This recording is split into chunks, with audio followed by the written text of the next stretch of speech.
নমস্কার। ঈশান বাংলা আয়োজিত ঈশানের অতিথির আরও একটি বিশেষ পর্বে আপনাদের স্বাগত জানাচ্ছি প্রিয় দর্শক বন্ধুরা। আমি সৌভিক ভট্টাচার্য। আজ আমরা যে বিষয়ে আলোচনা করব, আমাদের মুখ্য বিষয় হচ্ছে কিডনি।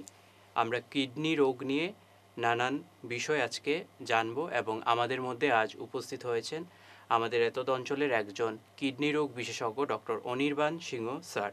নমস্কার স্যার। নমস্কার। আমাদের ঈশান বাংলা স্টুডিওয়ে আপনাকে স্বাগত জানাচ্ছি। আজ আমাদের মধ্যে স্যার আছেন, আমাদের ঈশান বাংলা স্টুডিওয়ে স্যার এসছেন। আজকে আমরা স্যারের কাছ থেকে কিডনিজনিত রোগের অনেক কিছু বিষয় আমরা জানব এবং আপনারাও যারা আমাদের অনুষ্ঠানগুলো দেখছেন টিভির ওপার থেকে, আপনারাও কিন্তু ঘরে বসে কিন্তু স্যারের কাছ থেকে আজকে অনেক কিছু জানতে পারবেন। তো প্রথমেই স্যারের কাছে আসছি। স্যার, আমাদের স্টুডিওতে আপনি এসছেন, কেমন লাগছে এসে? অনেক ভালো লাগছে। ধন্যবাদ। এবং প্রশ্নতে আমি যাব আপনার কাছে। আজকে আপনার কাছ থেকে আমরা কিডনি জন্য অনেক বিষয় আজকে আমরা জানব। তো আপনার পড়াশোনা ব্রাউন অ্যান্ড বটআপ সব কি শিলচরেই? আমার স্কুলিং হাইলাকান্দিতে, তারপর higher secondary Silchar Ramanuj college থেকে করি, MBBS শিলচর মেডিকেল কলেজ থেকে, তারপর মেডিসিন করি গুয়াহাটি মেডিকেল কলেজ। তার মধ্যে তারপর 3 বছর medicine department medicine George medical কলেজে রেজিস্টার ছিলাম। তারপর আমি নেফ্রোলজি ট্রেনিংয়ের জন্য অ্যাপোলো গ্লিনিক্যালস কলকাতাতে চলে যাই।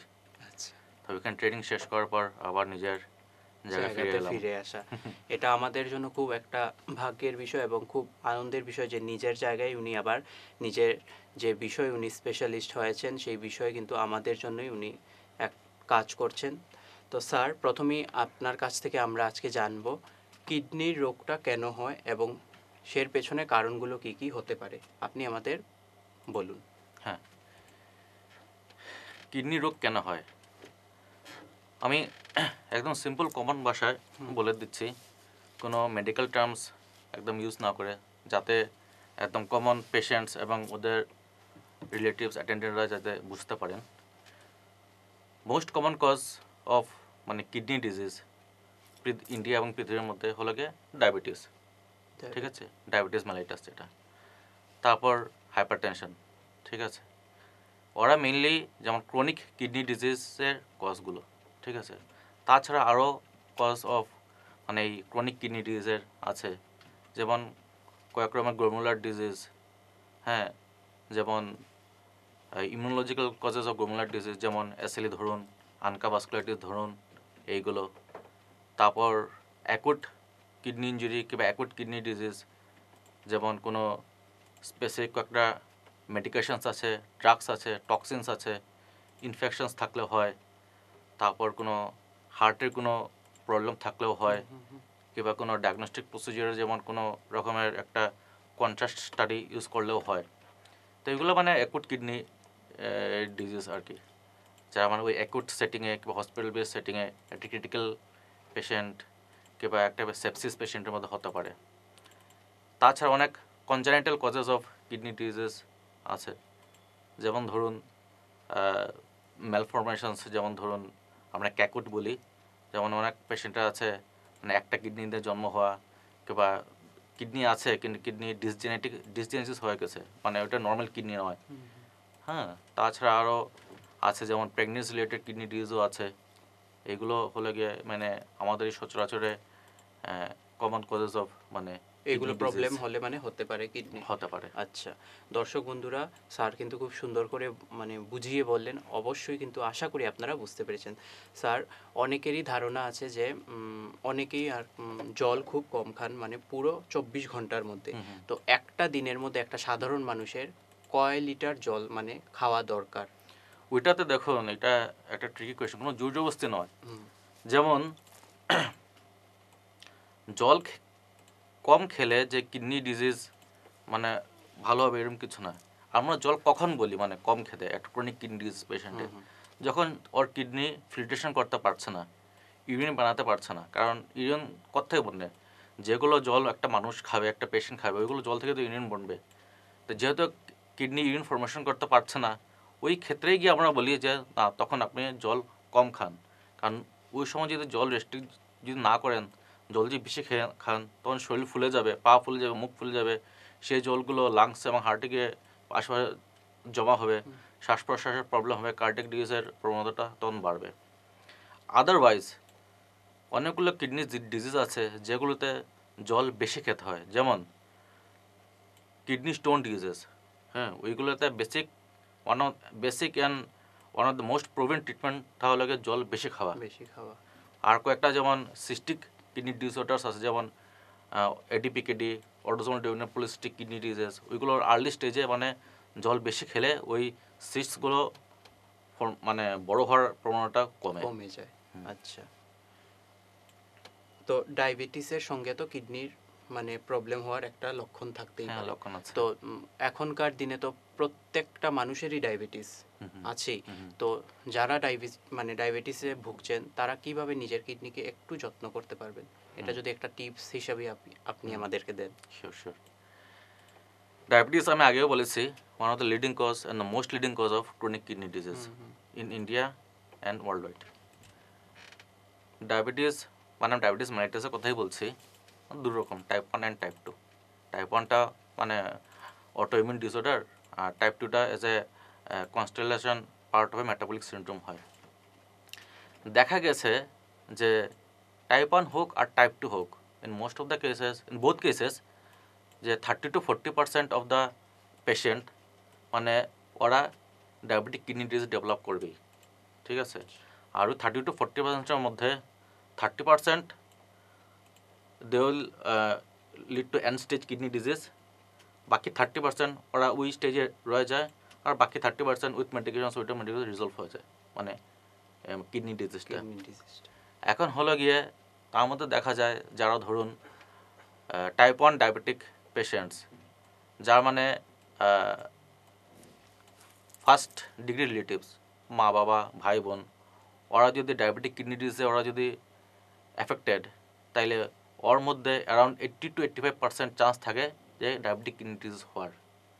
আর যারা ডায়াবেটিক পেশেন্টস, যাদের মানে ফার্স্ট রিলেটিভের মধ্যে মানে সেই কিডনি ডিজিজ নাই, ওদের অ্যারাউন্ড 15-20% চান্স থাকে সেই কিডনি ডিজিজটা হওয়ার।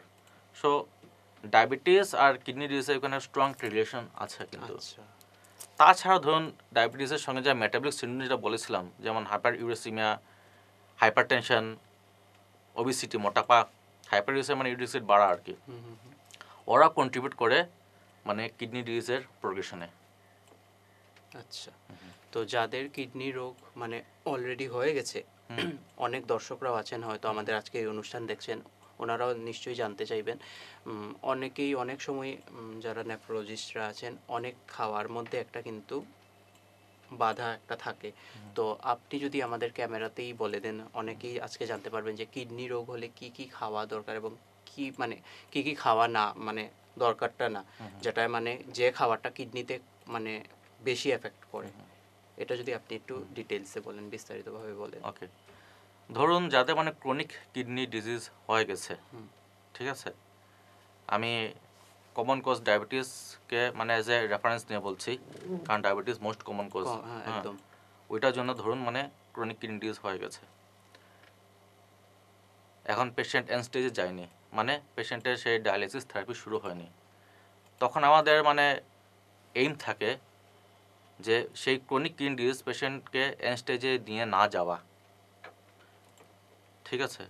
তা মেডিসিনের মাধ্যমে হোক, সেটাকে মানে খাওয়ার মাধ্যমে হোক, আর লাইফস্টাইলের মাধ্যমে হোক, কি করে সেই প্রোগ্রেশনটাকে আটকানো এট এ ভেরি আর্লি স্টেজ।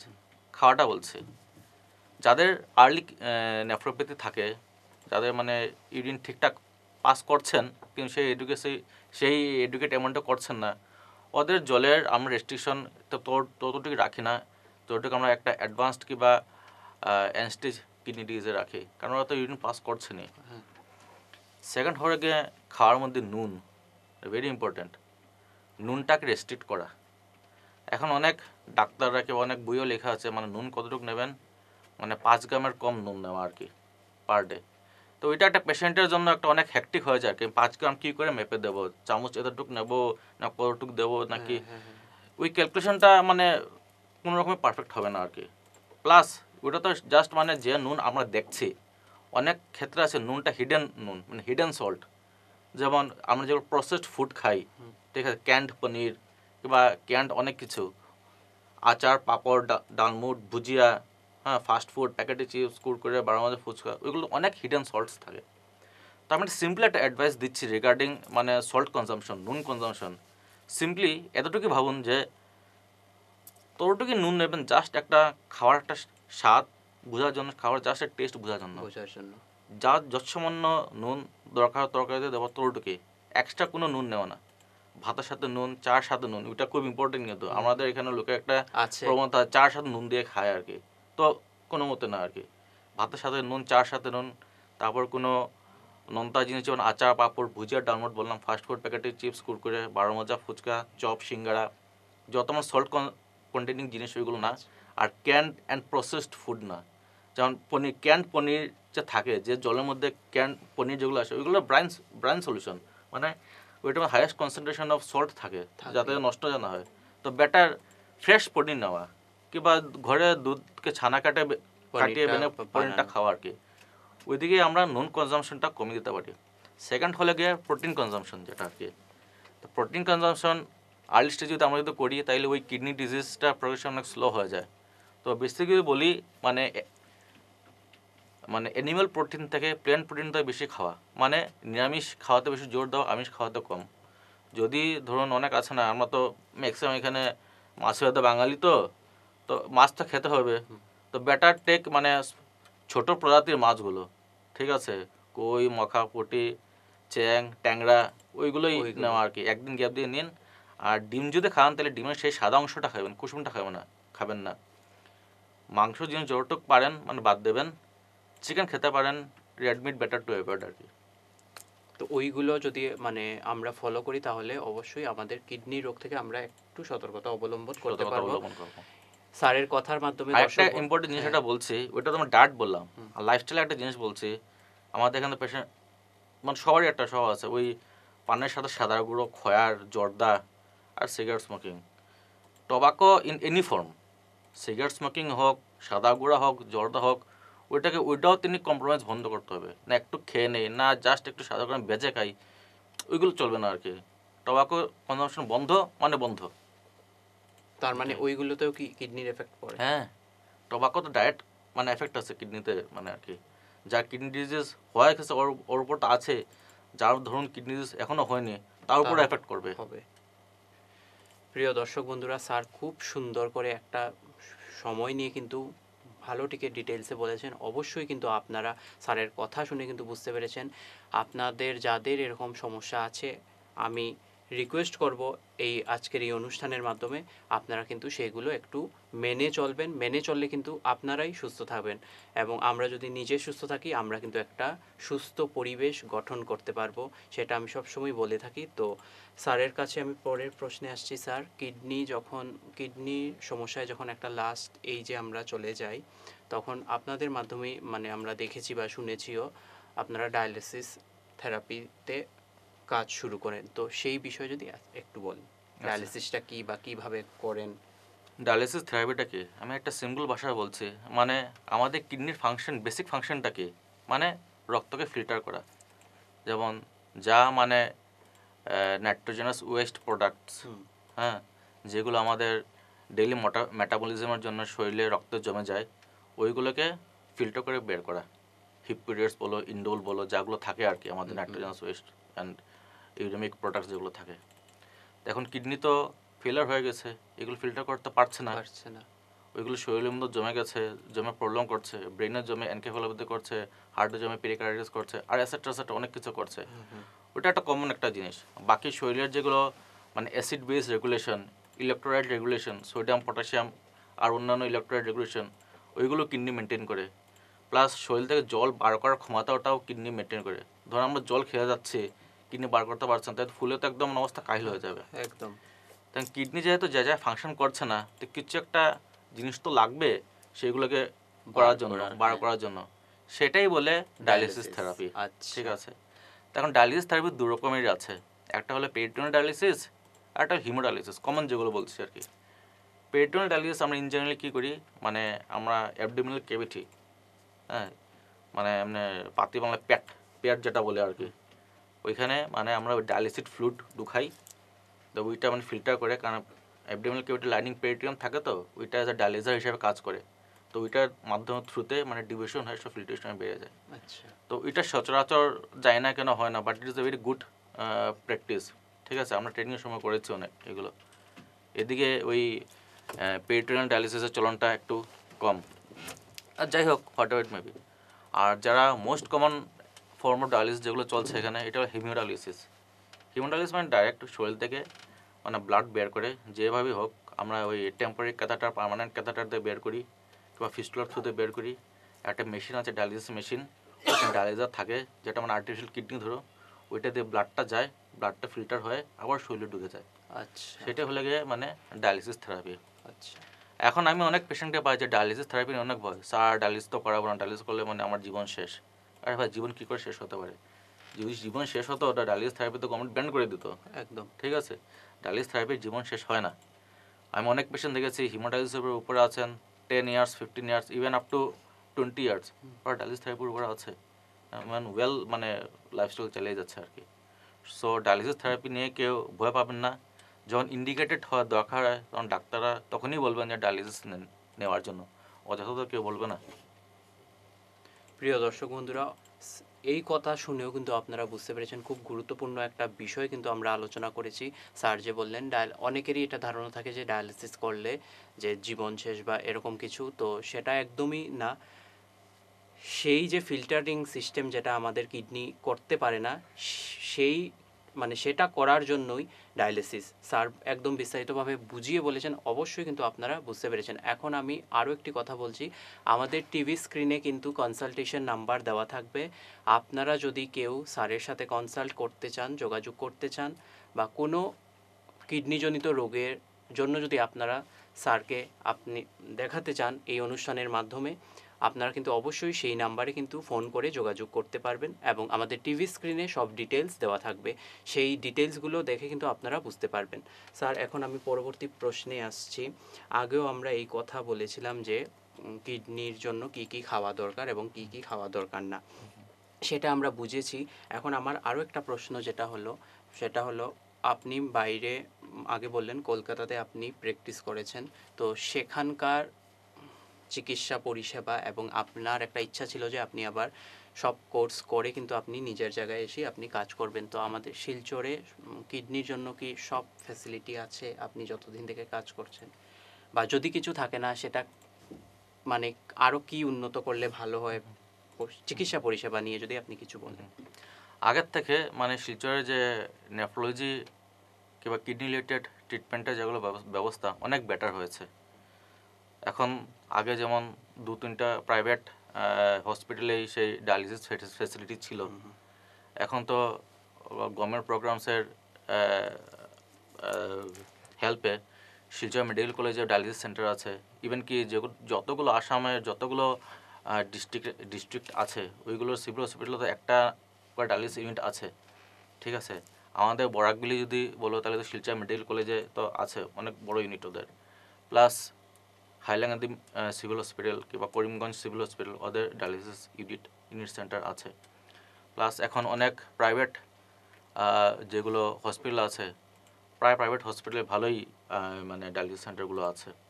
তো এতটুকুই বলবো যে ডায়ালিসিসের যেটা আর কি মানে কোয়ালিটি, সবগুলো হসপিটালে, প্রাইভেট বলো কিংবা গভর্নমেন্ট বলো, সবগুলো হসপিটালে অনেক উন্নত, এবং ওইগুলো অ্যাট পার উইথ যারা আমরা যেমন ট্রেনিং করেছিলাম কর্পোরেটে, ওই রকমই আর কি।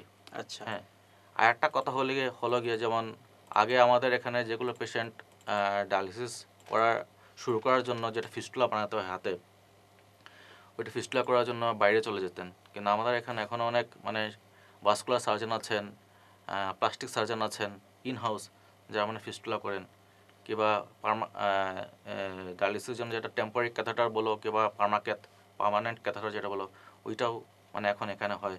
প্লাস কিডনি ডিজিজের যেগুলো মানে টপ নচ যেটা বলে আমরা মানে ডায়াগনস্টিক ফ্যাসিলিটি, যেটা যেমন রিনাল বায়োপসি এখনও করা হয়। আর যেগুলো ল্যাব ইনভেস্টিগেশন ব্লাড ইনভেস্টিগেশন আছে ওইগুলো তো হয় কিংবা এখান থেকে এগুলো আউটসোর্স হয়ে যায়। হ্যাঁ, মান অনেক উন্নত হয়েছে, কিন্তু we have now miles to go, এখনও অনেক উন্নত হওয়ার দরকার। কারণ যেটা কিডনি, it is a last salvage point, যেটা রিনাল ট্রান্সপ্লান্ট। রিনাল ট্রান্সপ্লান্ট ফ্যাসিলিটিটা এখন আমাদের এখানে সেই হসপিটালে নেই। আমাদের হসপিটাল এখনও সেই ট্রান্সপ্লান্টের লাইসেন্সগুলো পায়নি। তো হসপিটালগুলো নিজে চেষ্টা করছে যাতে গভর্নমেন্টের সাথে কিছু একটা ওই ওদের রিকমেন্ডেশনস কিংবা ওদের যেগুলো গাইডলাইন্স মেনে সেই গাইডলাইন্স যদি কিংবা সেই রিকোয়ারমেন্টসগুলো পূর্ণ করতে যেতে পারে, তখন হয়তো অতি সত্বর এই সেই রিনাল ট্রান্সপ্লান্টের লাইসেন্সও পেয়ে যাবে। কারণ এখন আমাদের শিলচরে ইনহাউসও অনেক ইউরোলজিস্ট আছেন। তো নেফ্রো ইউরো টিম বানিয়ে সেই রিনাল ট্রান্সপ্লান্টগুলো করা সম্ভব হবে এখন, আচ্ছা, যদি এটা যদি হয়ে যায়। আচ্ছা দর্শক বন্ধুরা, আজকের অনুষ্ঠানে আমরা যে যে বিষয়ে আমি স্যারের কাছে প্রশ্ন রেখেছি, স্যার কিন্তু খুব সুন্দর করে একটা সময় নিয়ে কিন্তু বুঝিয়ে বলেছেন। অবশ্যই আপনারা কিন্তু বুঝতে পেরেছেন, এবং আপনারা জানেন আমাদের অনুষ্ঠান একটা সীমিত সময়ের থাকে। আমাদের অনুষ্ঠানও সময় একদম শেষে আমরা চলে এসেছি। অনুষ্ঠান শেষ করার আগে স্যারের কাছে আরও একটু প্রশ্ন আছে, সেগুলো বিষয়ে কিন্তু আজকে আমরা জানবো।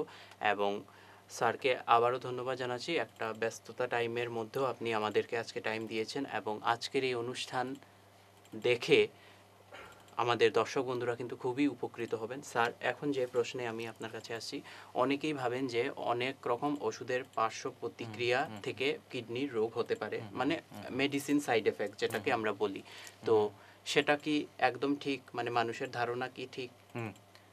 পার্শিয়ালি ঠিক, আর ঠিক বটেই। কারণ যেমন ওষুধ অনেক আমাদের এখানে কি হয়, অনেক লোকেরা মানে ডক্টর কনসাল্ট না করে ফার্মেসি থেকে ওভার দ্য কাউন্টার মেডিকেশন অনেকেই এরকম ঠিক করে আছে। থাকেন। তার মধ্যে মোস্ট কমন যেটা ওইটা হল কি পেন কিলার। মাথায় ব্যথা, কোমরে ব্যথা, হাঁটুতে ব্যথা, ডাইরেক্ট ফার্মাসিতে গিয়ে নিয়ে নিল, ঠিক আছে। তো যেগুলো এনএসএআইডি পেন কিলার্স যেগুলো, ওইগুলো তো মানে কিডনি তো নেফ্রোটক্সিসিটিটা আছে, অ্যাকুট টক্সিসিটি বলো, নেফ্রোপ্যাথি বলো, যা আছে। কমন যেগুলো pain killers, NSAID pain killers, যেমন কোম্পানি ব্র্যান্ড নেম বলছি না, যেমন পাওয়া যায় আমাদের এখানে ডিক্লোফেনেক, অ্যাসিক্লোফেনেক, তারপর ডিমেসুলাইড, তারপর ওই ইটোরিকক্সিব, নাফ্রক্সেন, এগুলো মানে কজেস অফ মানে সেই অ্যাকুট কিডনি ইনজুরি এবং লং টার্ম এফেক্টেও মানে এফেক্ট করে আর কি। তাছাড়া লোকেরা ভাবেন যে মানে সেই হার্বাল মেডিকেশনস এবং আরও medications which don't have any proven medical efficacy, ওইগুলো নিয়ে নিন দোকান থেকে নিয়ে, যে হাঁটুতে ব্যথা হয়েছে, কোনো একটা হার্বাল মেডিকেশন আছে, খেলে ঠিক হয়ে যাবে। আর সেই হার্বাল মেডিকেশনের মধ্যে কম্পোজিশন কী আছে, সত্যিই সেই আয়ুর্বেদিক কম্পোজিশন আছে না অন্য কিছু, মানে ওই পেন কিলার মানে ভেঙে গুঁড়া করে ঢুকে তোমাকে খাওয়াচ্ছে, ইউ ডোন্ট নো, তুমি তো অ্যানালাইসিস করছো না। প্লাস যেগুলো আয়ুর্বেদিক মেডিসিনস থাকে, Ayurvedic principal medicine good principal medicine, কিন্তু যেগুলো ওভার দ্য কাউন্টার আয়ুর্বেদিকের নামে যেগুলো ওষুধ বিক্রি করছে, ওরা কি ওইগুলো কি সত্যি কি আয়ুর্বেদিক মেডিসিনস? কারণ যদি সত্যিকার যদি সেই আয়ুর্বেদিক মেডিসিনস হতো, তাই একজন আয়ুর্বেদিক ফিজিশিয়ানের প্রেসক্রিপশন এগুলো নেওয়া হতো, ওইগুলো তো নেওয়া হয় না। তো মানে এগুলো আয়ুর্বেদিকের নাম হয়তো এগুলো ওষুধ বদনাম করছে। তো এইগুলো ওষুধ থেকে কিংবা ওভার দ্য কাউন্টার ওষুধ নেওয়া নেবেন না। যদি কিছু হয় শরীরে মানে কোনো যদি ব্যাধি যদি ভাবেন, তো শিওর মানে একজন চিকিৎসক কনসাল্ট করে নিয়ে ওইগুলো নেবেন। স্যারের এই কথার মাধ্যমে কিন্তু দর্শক বন্ধুরা আমরা বুঝতে পারলাম, যে কোনো রোগেই যদি আমরা বুঝি আমাদের কোনো অসুবিধা হচ্ছে শরীরে, যদি আমাদের মাথা ব্যথাই হয়ে থাকে বা আমাদের পায়ে ব্যথাই হয়ে থাকে, তো সেই বিষয়ে কিন্তু আমরা একজন চিকিৎসকের কিন্তু পরামর্শ নিয়ে আমরা ওষুধটা খাবো। এই যে ওভার দ্য কাউন্টার থেকে কিন্তু এই যে ফার্মেসিতে গিয়ে পট করে কিনে এইটা কিন্তু থেকে অ্যাভয়েড করা দরকার, এবং এটা থেকে কিন্তু একটু দূরে থাকাই দরকার। তাহলে নিজেরাই কিন্তু নিজেদের শরীরকে আমরা কিন্তু একটু সুস্থ রাখতে পারবো। দর্শক বন্ধুরা, আজকের অনুষ্ঠান থেকে আমরা যে যে বিষয়ে জানতে পেরেছি অবশ্যই আপনারা কিন্তু বুঝতে পেরেছেন, এবং আমি আবারও অনুষ্ঠান শেষ করার আগে বলছি, যদি কোনো কিডনিজনিত রোগে আপনারা সমস্যায় পড়েন বা আগামীতেও এরকম হয়ে থাকে, তাহলে ডক্টর অনির্বাণ সিংহ স্যারের কাছ থেকে কিন্তু আপনারা পরামর্শ যদি নিতে চান, আমাদের টিভি স্ক্রিনে নম্বর দেওয়া থাকবে, কনসালটেশন নাম্বার, সেই নাম্বারে কিন্তু ফোন করে আপনারা যোগাযোগ করতে পারবেন। এবং কোন কোন জায়গায় স্যার পেশেন্ট দেখেন আমাদের স্ক্রিনে সব ডিটেলস দেওয়া থাকবে, এবং আপনারা কিন্তু ফোন করেও সেখান থেকে জানতে পারবেন। স্যার, অনুষ্ঠানও আমাদের শেষ করতে লাগবে আজকে। খুব ভালো লেগেছে আপনার কাছ থেকে আমরা আজকে কিডনিজনিত রোগে অনেক কিছু বিষয় অজানা ছিল, আজকে আমিও জানতে পারলাম, এবং আমাদের দর্শকরাও আজকে জানতে পারলেন। আগামী কোনো একটা পর্বেও আপনাকে আশা করি আবারও পাবো। আজকে Sure. সময়ের অভাবে যেগুলো বিষয় আজকে আমরা কথা বলতে পারিনি, অন্য একটা দিন আরও অন্য বিষয়ে কথা বলবো। ততক্ষণে দর্শক বন্ধুরা সবাই ভালো থাকবেন, সুস্থ থাকবেন। আজকের অনুষ্ঠান এ পর্যন্তই। নমস্কার। নমস্কার।